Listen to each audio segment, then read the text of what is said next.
All right, turning to New York City now. Former U.S. President Donald Trump is the first president to be indicted with a crime. The CBC's Chris Reyes is on the ground in Manhattan. So, Chris, what's the reaction been there? Just let's start with that. Well, let's start with the political reaction, Travis. You've got a Democrat Manhattan district attorney spearheading this case. And so Republicans have really been critical of this investigation from the beginning. But with this indictment, they've come out swinging. Former Vice President Mike Pence calling this an outrage.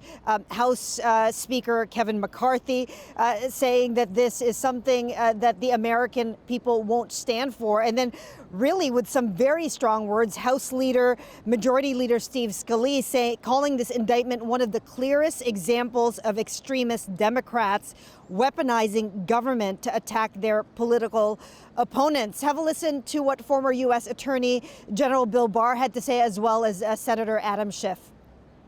It's the archetypal abuse of the prosecutorial function to engage in a political hit job, and it's a disgrace.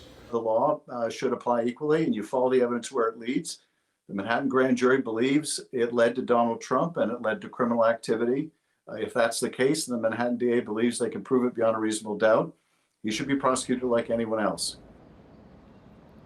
And Travis, that's really what you've been hearing from most Democrats, a much more muted response, really throwing their support behind the legal process and this principle that no one is above the law. Today, reporters pressed President Joe Biden for a reaction, and he declined to comment several times. Now, as for Manhattan DA Alvin Bragg, who, in fact, the FBI and the police here in New York, they're investigating a death threat against him. He's really stood his ground and fired back repeatedly at Republicans. He said in a statement today that what can't happen is that what can happen is that anybody will interfere with this process, even though Trump has every right to challenge these charges. All right, so that is what's happening right now. Let's talk about what's next and how authorities in New York are preparing for any potential demonstrations, Chris.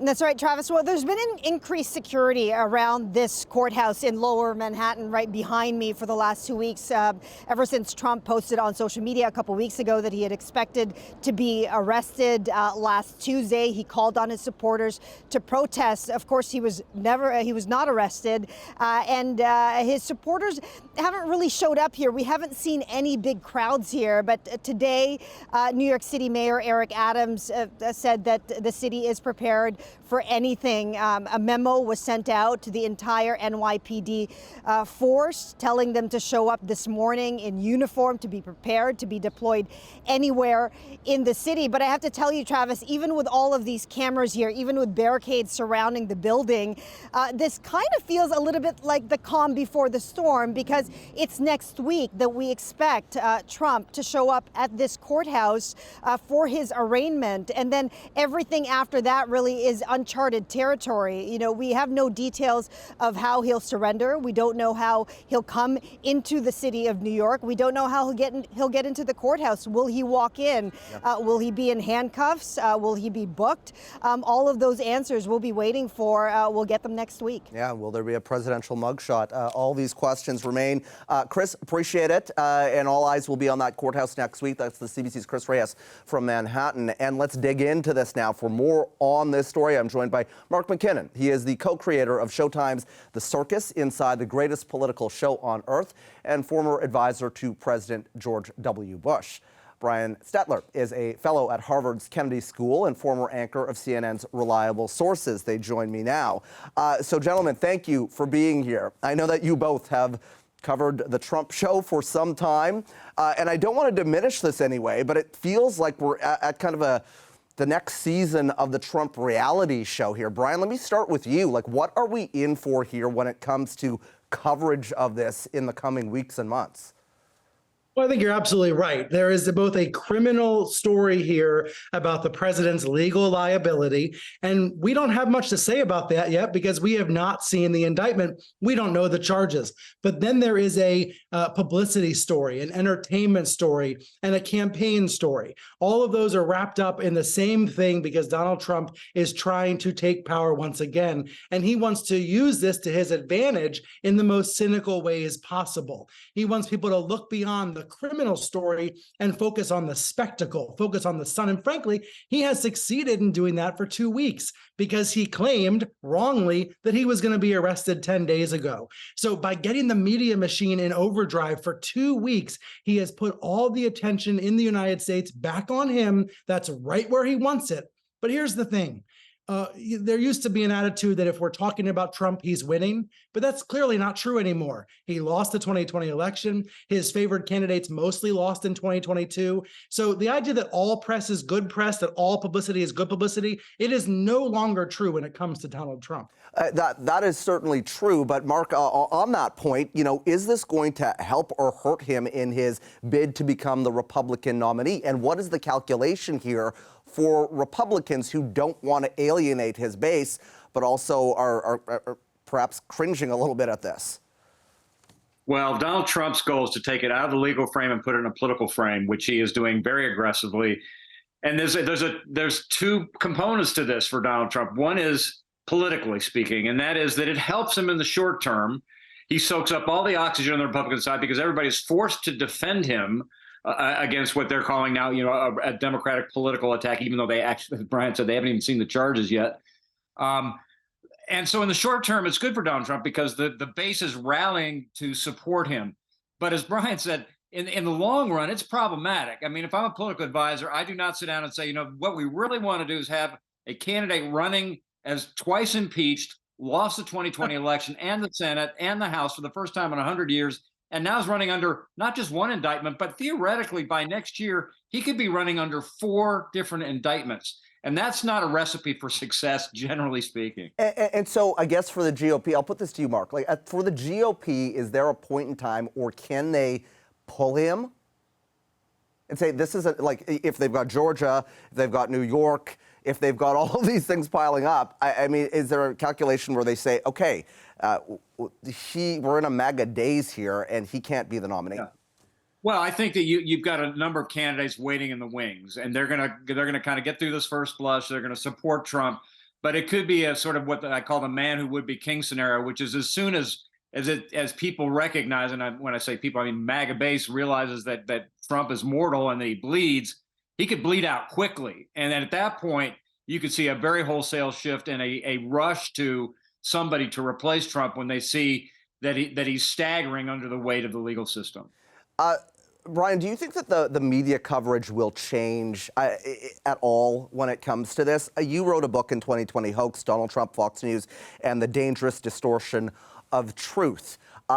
Do you think that this is going to be 100% in the spotlight? We're going to be seeing his rallies. We're going to be seeing this 24/7 wall-to-wall, or will the coverage be a little bit more muted, or is that just wishful thinking? Outside the pro-Trump right-wing media universe, the coverage of Trump is much more muted than it was when he was president. For example, I think of him as a slowly deflating balloon. He's never going to deflate fully. There will always be many Americans who identify with Trump. I was driving home today and there's giant Trump flags, down the road from me. There will always be neighbors that love and support and cherish Donald Trump, but it's slowly deflating. However, this may reinflate the balloon for a short period of time, as Mark said. And in the right-wing media universe, there is absolute allegiance to Trump yet again, even if secretly, deep down inside, leaders like Rupert Murdoch don't want anything to do with Trump. Their stars, the stars on Fox News, for example, are siding with Trump in a legal argument to say this is an unfair selective prosecution. That's their way of being anti-Democrat, even if they're not always pro-Trump, right? So that, I think, is the line we're seeing. In the rest of the media, there is a more muted sort of reaction to Trump, but he is taking up all the oxygen, inflating the balloon again in the way he is treating this spectacle. He wants Tuesday to be a major media event. And it has to be to some degree because it is a historic event, a prosecution of a former president. It has never happened in the US. But we should remember that political prosecutions, not political prosecutions, indictments of politicians are quite common, right? That, mayors, governors, this is a common state of affairs. This is what prosecutors do. They investigate corruption in politics. And so on one level, this is normal. On another level, it's historic. And Trump, for now at least, still has the right-wing media machine at his disposal. He certainly does. I mean, I want to turn to Biden now. And Mark, like how does he handle this situation if there are demonstrations on the streets? He was asked about this today, and he just did not comment on the Trump situation at all. At what point does he weigh in, or what is the political calculation for him and the Democrats here? Well, this is what we tell our clients in politics: don't go catch a falling knife, let it fall.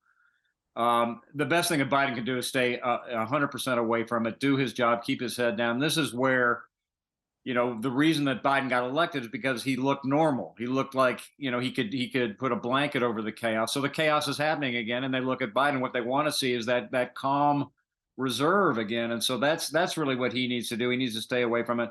I mean, I think that to the extent there are protests, but the president simply just called for endorses the people's right to do so, but to do so peacefully. So it's, there's no upside for President Biden to be wading into this at all.